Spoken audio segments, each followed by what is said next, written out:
ಗಲಾಟೆ ಆಗ್ತಾ ಇರುವಂತದ್ದು ಕನ್ನಡದ ವಿಚಾರದಲ್ಲಿ ಇಳಕಲ್ಲಲ್ಲಿ ಕಂಡಕ್ಟರ್ಗಳಿಗೆಲ್ಲ ಇಳಿಸಿ ಹೊಡೆದಿದ್ದಾರೆ, ಡ್ರೈವರ್ ಕಂಡಕ್ಟರ್ಗಳಿಗೆ ಹೊಡೆದಿದ್ದಾರೆ, ಕನ್ನಡಿಗರನ್ನ ಮತ್ತೆ ಮರಾಠಿಗಳು ಪುಂಡಾಟ ಮಾಡ್ತಾ ಇದ್ದಾರೆ. ಪ್ರಚೋದನಕಾರಿ ಹೇಳಿಕೆಗಳನ್ನು ನೀಡ್ತಾ ಇದ್ದಾರೆ. ಈ ರೀತಿ ಪ್ರಚೋದನಕಾರಿ ಹೇಳಿಕೆಗಳನ್ನ ಕೊಡ್ತಕ್ಕಂಥದ್ದು ಪುಂಡಾಟಿಕೆಯನ್ನು ಮಾಡ್ತಾ ಇದ್ದಾರೆ. ಇವತ್ತು ಕರ್ನಾಟಕ ಮಹಾರಾಷ್ಟ್ರ ಯಾವತ್ತೂ ಕೂಡ ಈ ಮಟ್ಟದಲ್ಲಿ ಗೊಂದಲಗಳು ಆಗಿಲ್ಲ. ಈ ರೀತಿ ಹುಡುಗಾಟಿಕೆ ಮಾಡ್ತಕ್ಕಂಥದ್ದು ಎಲ್ಲೋ ಒಂದು ಕಡೆ ಎರಡೂ ರಾಜ್ಯದಲ್ಲೂ ಕೂಡ ಕಾನೂನು ವ್ಯವಸ್ಥೆ ಹದಗೆಡ್ತಕ್ಕಂಥ ಪರಿಸ್ಥಿತಿ ನಿರ್ಮಾಣ ಆಗ್ತದೆ. ರಾಜ್ಯ ಸರ್ಕಾರಕ್ಕೂ ಕೂಡ ಆಗ್ರಹ ಮಾಡ್ತೇನೆ, ಯಾರು ಈ ರೀತಿ ಪುಂಡಾಟಿಕೆ ಮಾಡ್ತಾ ಇದ್ದಾರೆ, ಇವತ್ತು ಕನ್ನಡಿಗರಿಗೆ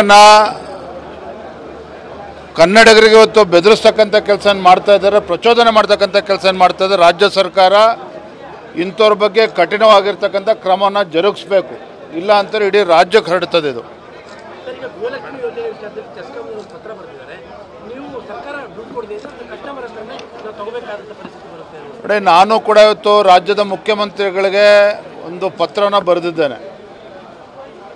ಈ ಕಾಂಗ್ರೆಸ್ ಸರ್ಕಾರ ಬಂದಾಗ ಏನು ಭರವಸೆಯನ್ನು ಕೊಟ್ಟಿದ್ರು, ಇವರ ಗ್ಯಾರಂಟಿ ಯೋಜನೆಗಳು ಕೂಡ ಸರಿಯಾಗಿ ತಲುಪ್ತಾ ಇಲ್ಲ. ಮತ್ತೊಂದು ಕಡೆ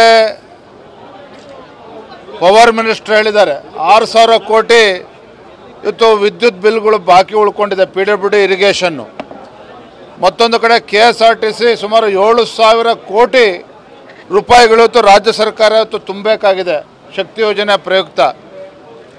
ಮತ್ತೊಂದು ಕಡೆ ಇವತ್ತು ವಿದ್ಯುತ್ ಕಂಪ್ನಿಗಳು ಇವತ್ತು ರಾಜ್ಯ ಸರ್ಕಾರಕ್ಕೆ ತಾಕೀತು ಮಾಡಿದೆ ಒಂದು ರೀತಿಯಲ್ಲಿ. ಅಂದರೆ ಒಂದು ಕಡೆ ನೀವು ಆ ಒಂದು ಹೊರೆ ಏನಿದೆ, ರಾಜ್ಯ ಸರ್ಕಾರ ಹಣ ಸಂದಾಯ ಮಾಡಬೇಕು, ಅದನ್ನಾರು ತುಂಬಿಸ್ಬೇಕು, ಇಲ್ಲ ಗ್ರಾಹಕರ ಮೇಲೆ ನಾವು ಇದ್ರ ಭಾರವನ್ನು ಹೇರಬೇಕಾಗುತ್ತೆ ಅನ್ನೋ ಮಾತನ್ನು ಹೇಳಿದ್ದಾರೆ. ಏನಿವತ್ತು ಸಚಿವರಾಗಲಿ ಮುಖ್ಯಮಂತ್ರಿಗಳಾಗಲಿ ಜನರಿಗೆ ಕಿವಿಗೆ ಹೂ ಮುಡಿಸೋದನ್ನು ಏನು ಮುಂದುವರಿಸಿದ್ದೀರಿ, ಅದನ್ನು ಬಿಟ್ಟು ವಾಸ್ತವಿಕ ಸತ್ಯವನ್ನು ಜನರಿಗೆ ತಿಳಿಸ್ಬೇಕು. ನಿಮ್ಮ ಗ್ಯಾರಂಟಿಗಳು ಕೂಡ ನೀವು ಪೂರೈಸಬೇಕಾಗಿರ್ತಕ್ಕಂಥದ್ದು ನಿಮ್ಮ ಕರ್ತವ್ಯ.